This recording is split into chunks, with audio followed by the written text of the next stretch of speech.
So these Subaru Outback and Forester and whatever with the 2.5s and even the V6 version of this, the O2 sensors are not terribly hard to get at. There's one here and there's one right there, and I just removed this side fan, which, you know, slid out of the way, and we're able to get these out. So you can obviously tell which one is used and which one is new. I haven't 100% confirmed that this one is necessarily bad per se, but I'm gonna throw new O2 sensors in there anyway, just to play parts darts and rule out that as an issue. And then I have that one, and this is the other one. Got a new lower radiator hose, and I got to get a clamp for it. And we are just gonna continuously be throwing parts at this thing until it finally wants to run right. And then, just because I have the O2 sensor out, I want to stick an inspection camera into here and take a peek at what the condition of here is. All right, we can see that honeycomb in the exhaust. I don't know how well you can see that, but looks like that honeycomb in the catalytic converter is kind of broken up there. And that chunk almost looks like it's laying sideways in there. So when it breaks up like that, it can start to actually clog itself up, and then it doesn't actually free flow anymore. And then it can also give you wrong readings and have all sorts of issues. So we have confirmed that the honeycomb in there is indeed broken up. So we're gonna maybe do something about that. Well, I may have just run into a problem here. That light there,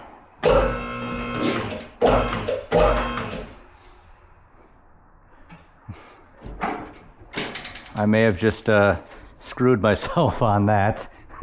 Oops. All right, let's...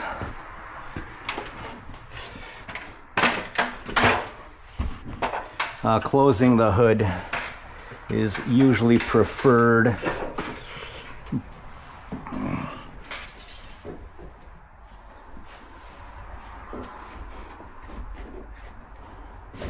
I don't think any of this stuff is all that stable, but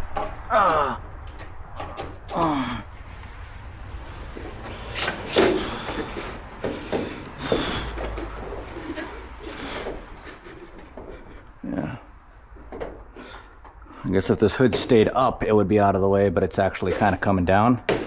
So that's great. Gonna have to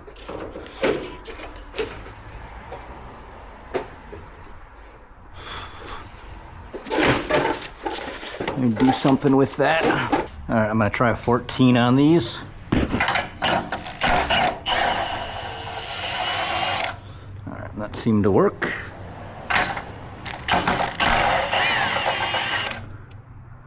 That actually pulled the stud out, which, okay, fine. And I'm gonna need an additional angler.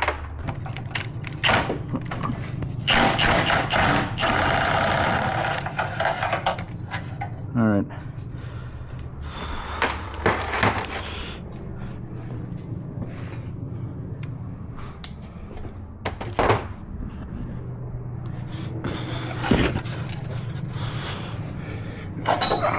There we go. And I guess we'll just let that hang. Ow.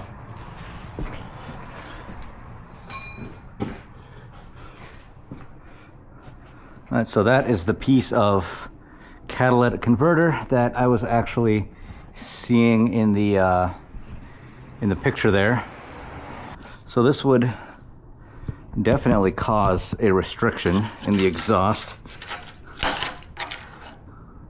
See, the honeycomb pattern is supposed to pass through this way and then burn off emissions and do whatever it's supposed to do, but if it's not doing that. If it's sideways in there, it's pretty much blocking stuff up.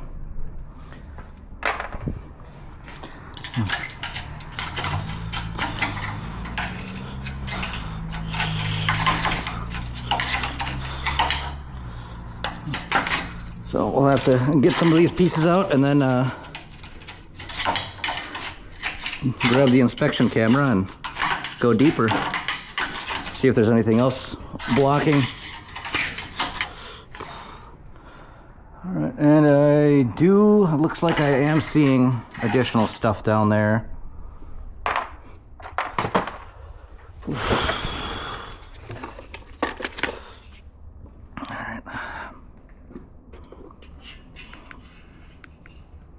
All right, so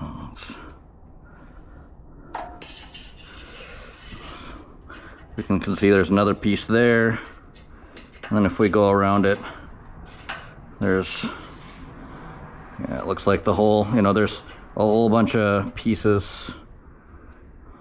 Where am I? There's a whole bunch of pieces just down the exhaust, blocking the thing up. Sometimes though, if it's that broken up, you can take a hammer and kind of smack it.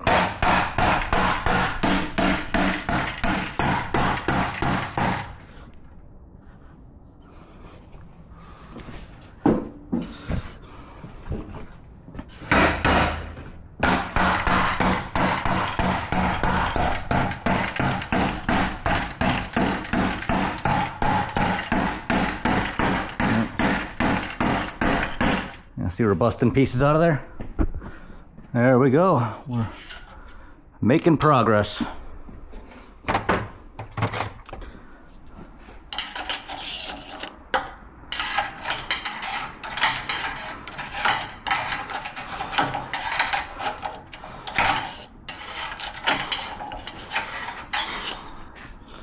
right, hold on.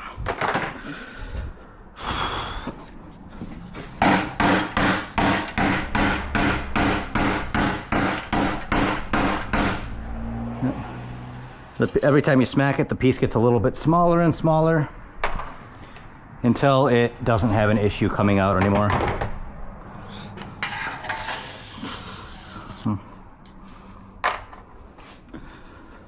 So,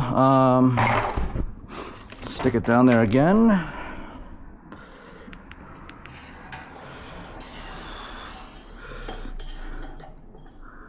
And that is the next one there.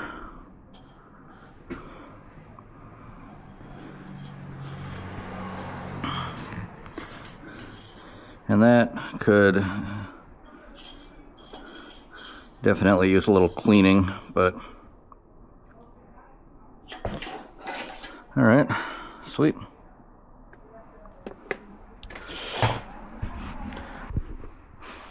It does actually be, or seem to be doing a little more than it was. Before it would choke itself out pretty much immediately and not even raise up the RPMs. It wouldn't go bounce off the rev limiter there. So I am going to, just as is,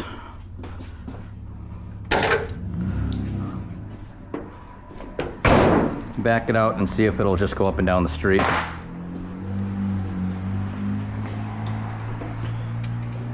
And it's not 100% put back together, but we should be able to tell pretty quickly if there's an improvement.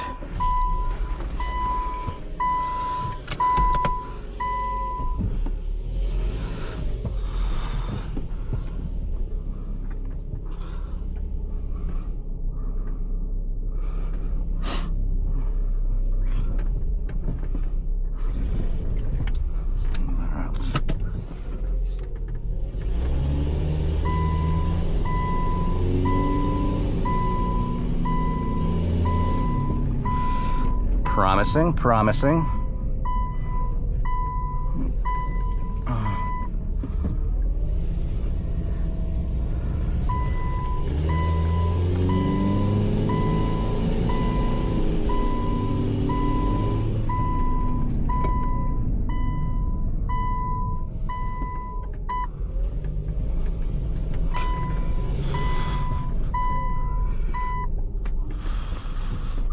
Okay.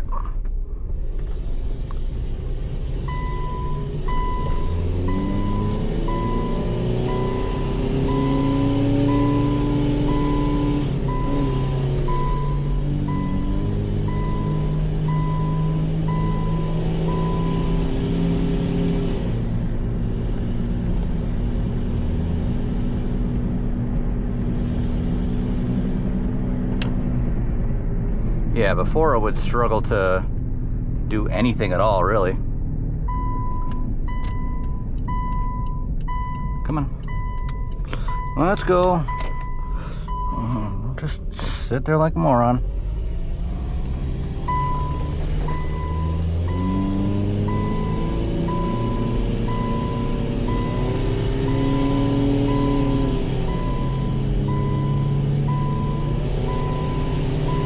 Now,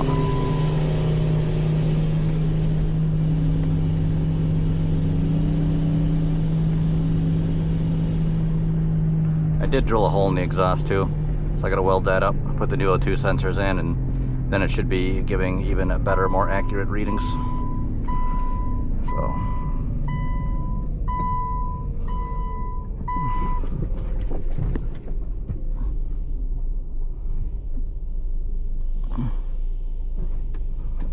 All right, I think we're on the right track here.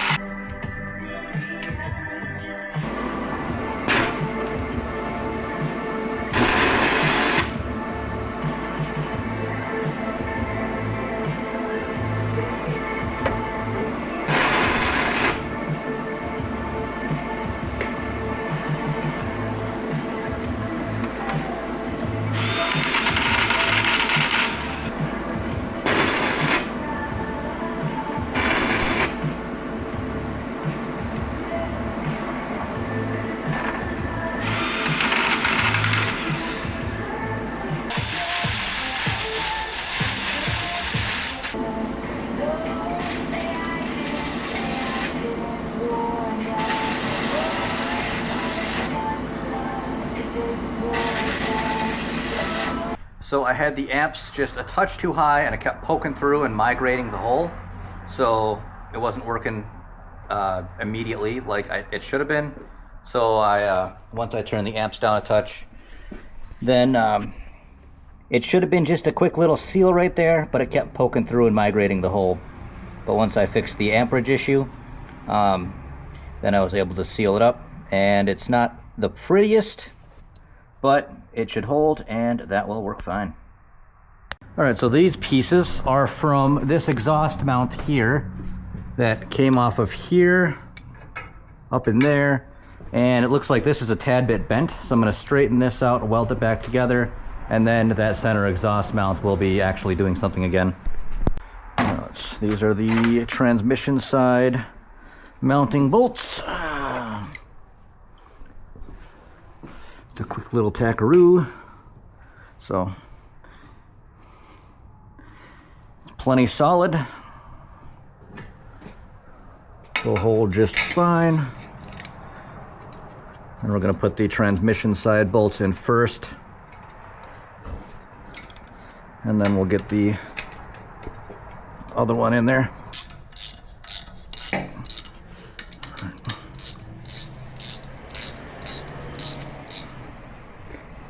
All right.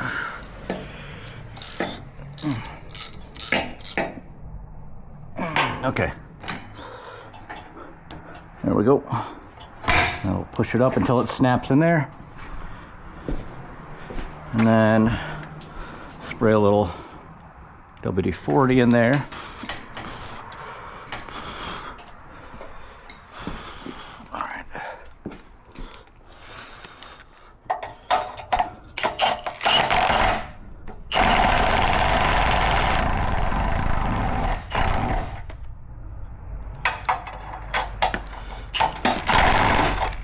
Okay. Now we have a functional center exhaust mount. Nice and solid. And everything there is all good now. Yep, and we still have our flex pipes here, so that'll take care of any engine vibration to not start cracking stuff farther down the line. So, all right, I think we're doing good so far. I've got the center mount welded up, I got the hole welded up, and I think hopefully I've given the engine or the exhaust up here enough time to cool from this welding. Yep, okay, so it's cool enough to the touch where I think I can put the O2 sensors in without any damage from how hot it gets from the welding or anything. So, cool. All right, so now we have a different Subaru in here. I pulled the red one out, so that one's there, and I have pulled my other Subaru in here. This one is getting a power steering rack, which comes with the outer tie rods, and the inners are somewhere around here. I'll have to find them. But it's getting a new power steering rack because the one that's currently in here has just a little bit of play, which causes a vibration, and we don't want that. So they're not terribly hard to pull out. There's not a whole lot to them. They drop out pretty easy. And I've got it pretty much most of the way out. I just have to finish disconnecting the steering shaft up here and drop one or both sides of the sway bar, and then it kind of falls out. Okay, so I have to change over these lines to the new one, and after I disconnect these lines, I don't think there's anything else on here that really has to transfer over. So I should just be able to disconnect the two feed and return lines and then drop the old rack away. But right now I'm just draining the fluid out so I don't create even bigger of a mess.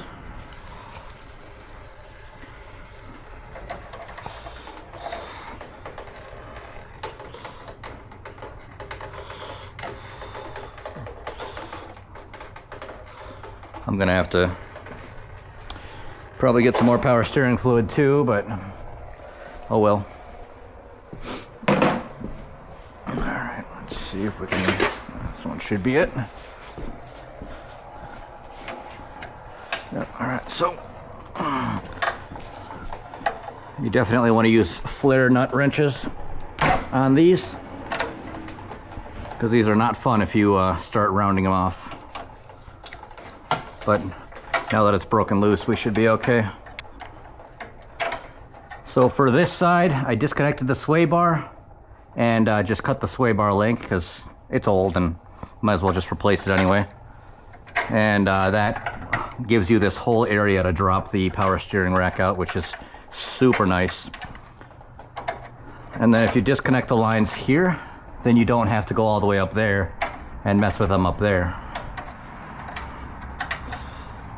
So this job isn't really, isn't too bad start to finish. It's just a lot of little things in the way. All right. And then there's one more bolt up here. That's gonna be a 10 millimeter, and that's the bracket that actually holds this together to there, so. Right to there.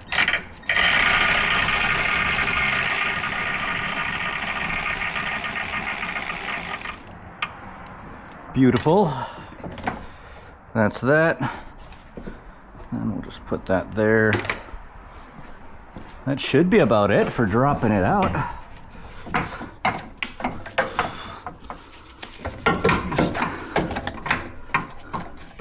Just need to get all this stuff kind of free and twisted out of the way. So, yep. Oops, there we go. All right, so there is the old power steering rack. And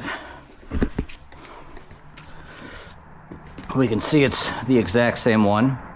And we just have to run the lines to this one and toss it back in there. So the power steering rack is in. I do have a ripped boot on this axle, so I'll probably need to replace that. And let's see, let's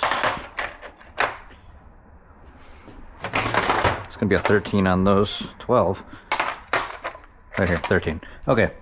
So basically, to do your alignment, the inner tie rod spins and the outer tie rod goes in or out on it in order to get to, you know, where the wheels are straight. So I've put the steering wheel as straight, and now I basically just have to spin the inner tie rod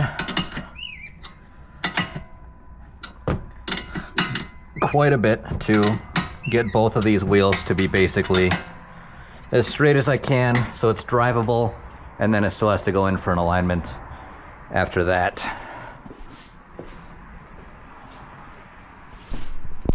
All right, so we're not going to get it perfect because we don't have, you know, a laser alignment tool, but basically just to get it close enough, we're going to measure the widest part of the sidewall, kind of right in the middle there, and we're at basically 50 inches on that 7 mark.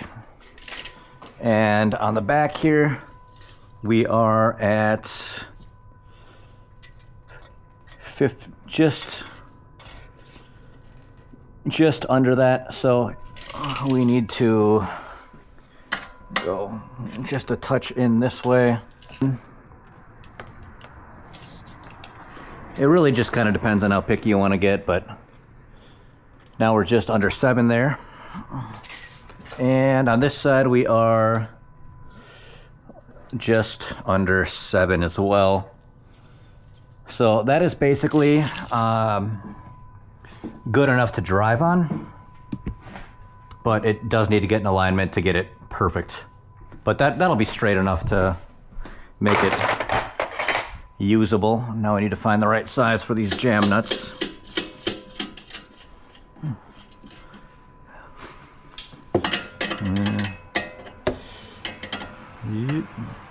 Nope. Yeah, so that's, yeah, probably gonna be like a 7/8 or something. Here's a 7/8. Perfect. So that'll be good enough to drive on. All right. Lock those down.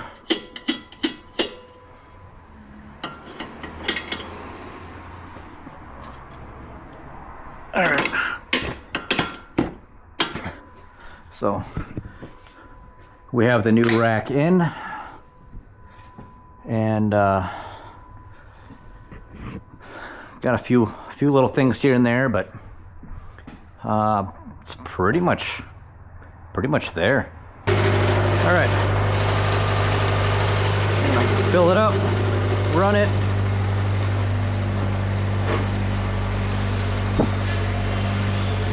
Try to get the power steering pump to suck it down and do something with it.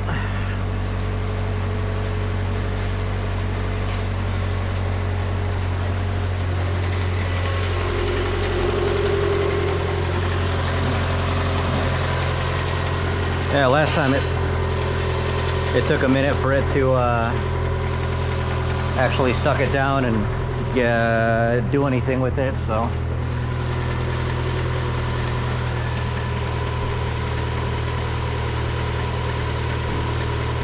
All right.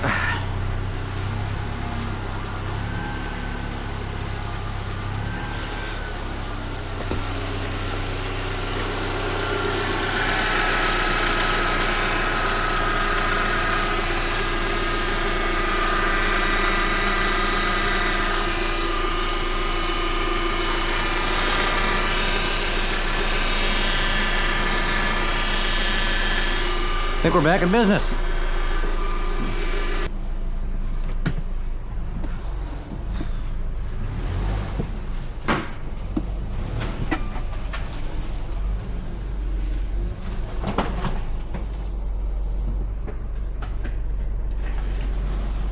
Well,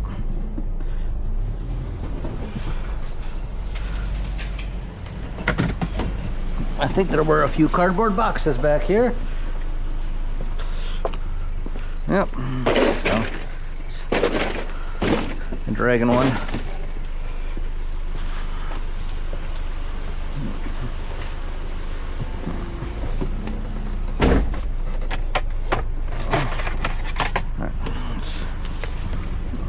see what the check engine light is for. PO301, that's a cylinder 1 misfire.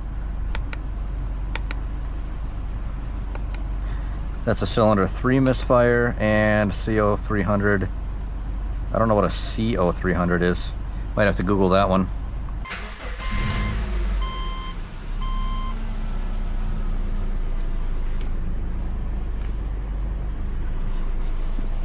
Alright. I do have brake pads and stuff to throw on here, but I've already done a full day of Subarus, so I am Subaru'd out for right now.